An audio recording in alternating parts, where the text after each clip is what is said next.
So the question is difference between JVM, JRE and JDK. Okay.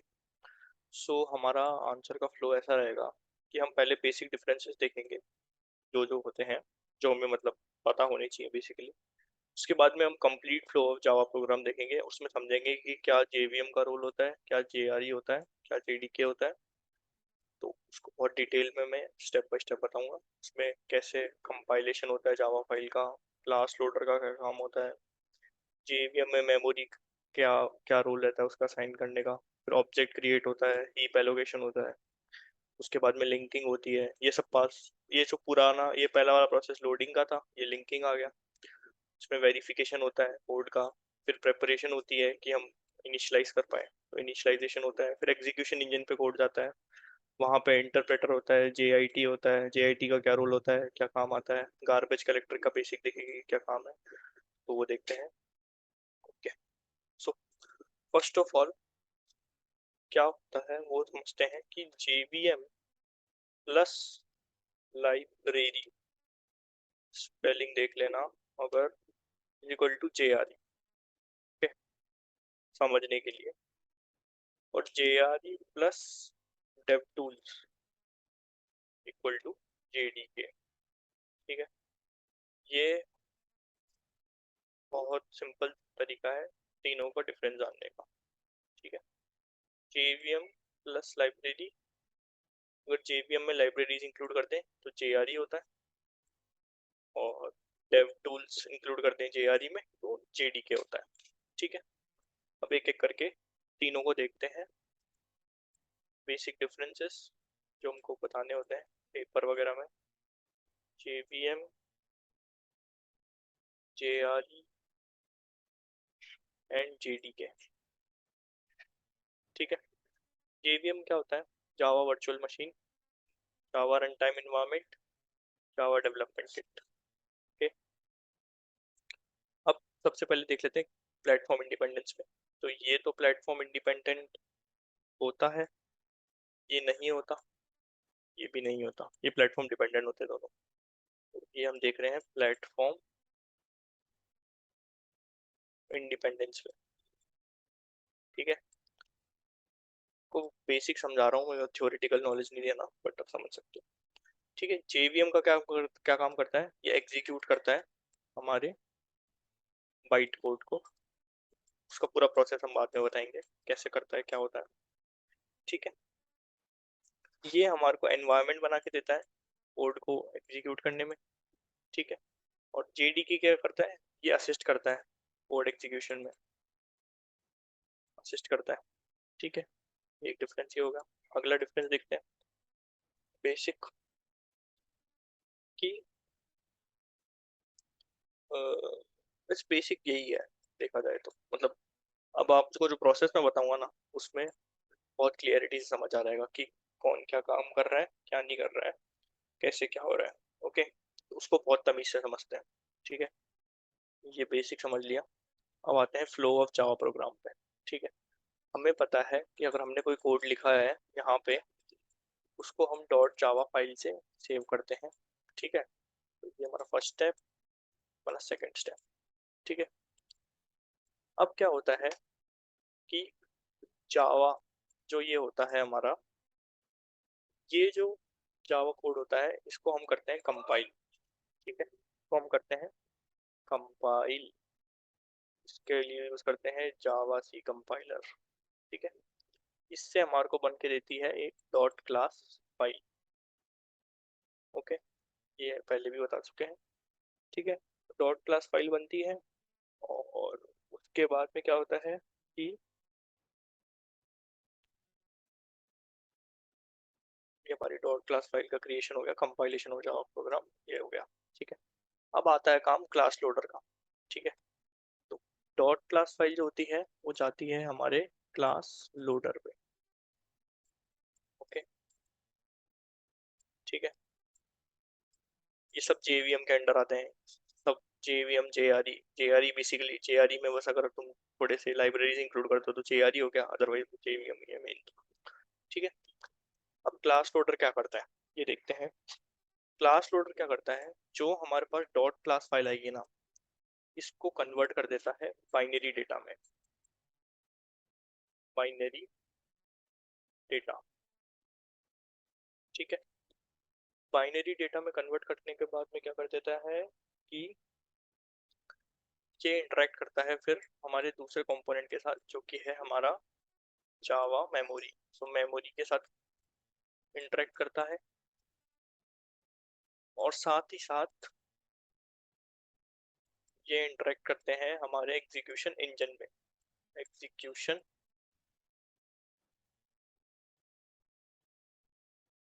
Engine के साथ। ठीक है, ये डायग्राम पहले बना देना चाहिए था हमको। ठीक, तो वापस से आते हैं। Java code dot Java file में सेव होने के बाद में कंपाइल हुआ और डॉट क्लास फाइल बन गई। ओके, डॉट क्लास फाइल आई हमारी क्लास लोडर पे। ठीक है, क्लास लोडर ने क्या किया, बाइनरी डेटा के अंदर इसको मेमोरी में सेव करने के लिए भेज दिया। अब क्या होता है, इस डेटा में क्या क्या इन्वॉल्व होता है हम देखते हैं। डॉट क्लास फाइल से क्या क्या आता है, तो दो तीन चीजें आती है। फर्स्ट ऑफ ऑल तो ये आता है कि हमारी क्लास का नेम क्या है, नेम ऑफ आवर क्लास। साथ ही साथ अगर उसकी कोई पेरेंट क्लास है उसको भी डालते हैं। ठीक है, फर्स्ट पॉइंट ये हो गया। सेकंड पॉइंट ये हो गया कि हमारी क्लास किस टाइप की है, क्या हमारे क्लास है, इंटरफेस है, कोई इनम है, एक्सेट्रा। ठीक है, ये देखते हैं। तीसरी चीज हम क्या देखते हैं कि कोई मॉडिफायर्स हैं या कोई वेरिएबल्स हैं, फंक्शन हैं।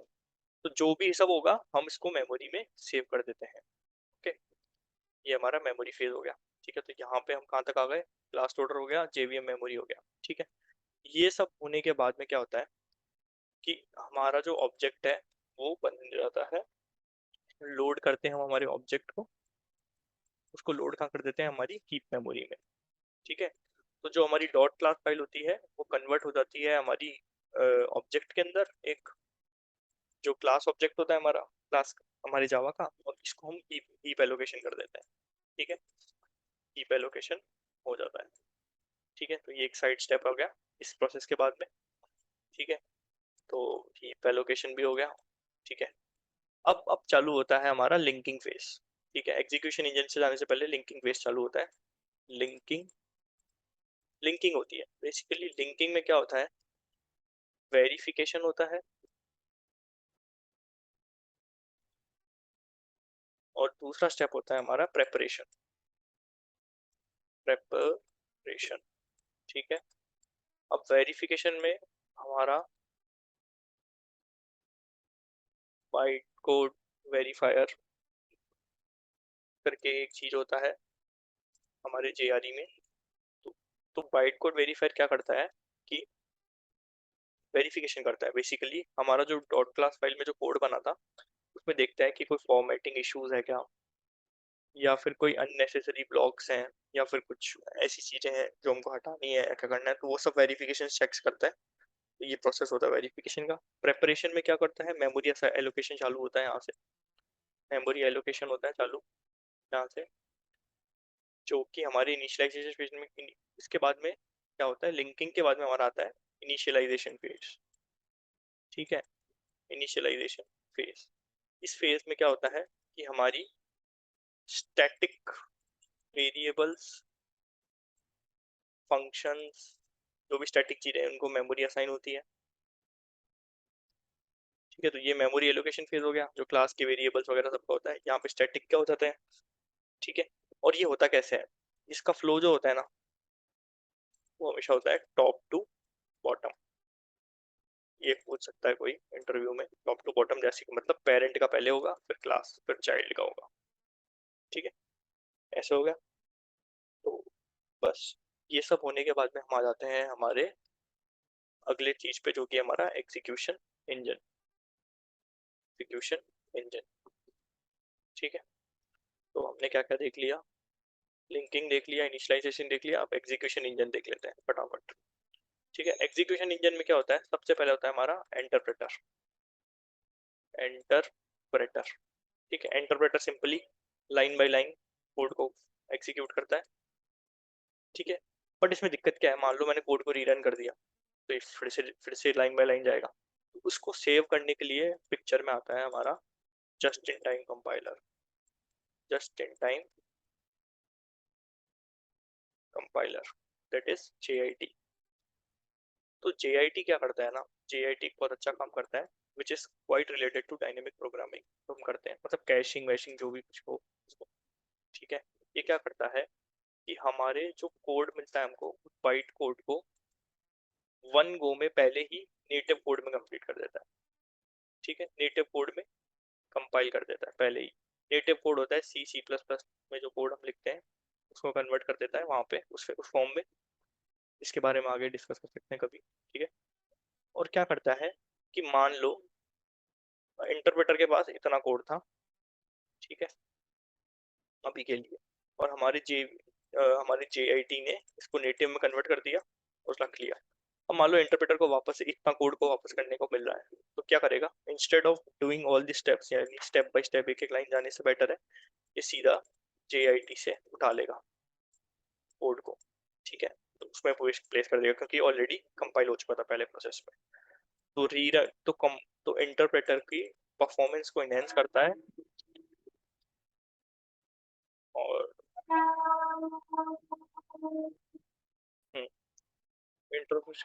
इंटरप्रेटर की परफॉर्मेंस को इनहेंस कर देता है, ठीक है।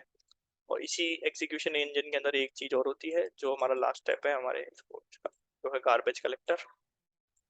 तो गार्बेज कलेक्टर क्या करता है, सिंपली अन अनरेफरेंस्ड जो ऑब्जेक्ट्स होते हैं हमारे, जिनका कोई रेफरेंस नहीं मिला या जिनको मेमोरी नहीं मिली या कुछ ना होने हुआ, उनको वो रिमूव कर देता है, ठीक है। तो गार्बेज कलेक्टर पे आगे हो सकता है वीडियो बनेगा कोई, जिसमें हम और डीप में जाएंगे गार्बेज कलेक्टर के। सो या so this was the basic difference between JVM, JDK and JRE, ठीक है। जो समझना है ना वो सब इसमें आप समझ सकते हो बेसिक। ये आप समझ गए ना इतनी सी चीज, ये समझने के बाद में आपको ये पूरा प्रोसेस अगर आप बता दोगे इंटरव्यू में तो it's well more than enough, okay. तो एक बार फिर देख लेते हैं शुरुआत से, डीप आई देख लेते हैं क्या हो रहा है। कोड था, डॉट जावा में कन्वर्ट हुआ, कंपाइल हुआ डॉट क्लास के अंदर, क्लास लोडर पे गया, क्लास लोडर से बाइनरी डेटा के अंदर मेमोरी में सेव हुआ। मेमोरी में तीन चीजें सेव हुई, नेम ऑफ पेरेंट क्लास और क्लास का नाम, क्लास का क्या टाइप है और मॉडिफायर्स वगैरह सेव हो गए। फिर क्लास को लोड किया हमने हीप मेमोरी के अंदर, ठीक है। फिर लिंकिंग हुई मतलब वेरिफिकेशन हुआ कोड का, ये बाइट कोड वेरीफायर से, ओके। फिर प्रेपरेशन हुआ जिसमें हमारे मेमोरी एलोकेशन चालू हुआ, इनिशियलाइजेशन हुआ उसके बाद में जहाँ पे स्टैटिक वेरिएबल्स वगैरह को मेमोरी मिली, ठीक है। फिर हम आ गए फिर से एग्जीक्यूशन इंजन पे।